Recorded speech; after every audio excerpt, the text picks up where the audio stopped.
التوم من الأطباق المفضلة عندي وعلى بالي المفضلة عند بزاف منكم. حنايا في عاداتنا في العائلة تاعنا نبداو أول رمضان به. جبت لكم الوصفة تاعو. نبداو أول حاجة في طنجرة نديرو شوية سمن مع شوية زيت، نقليو الموارس تاع اللحم.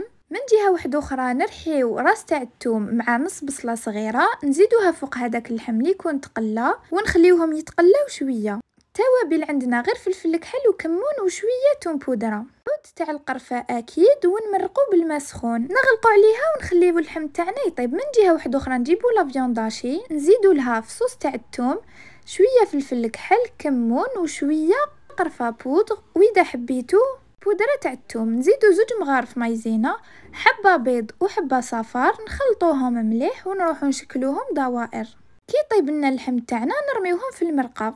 والحميصه كانت عندي طيبه على بها ما درتهاش في الاول، نخليوهم يطيبوا ويكون جاهز. ما تنساوش تقولوا لي في عاداتكم واش مولفين طيبوا اول يوم، وما بقى عليا غير نقول لكم صحه فطوركم.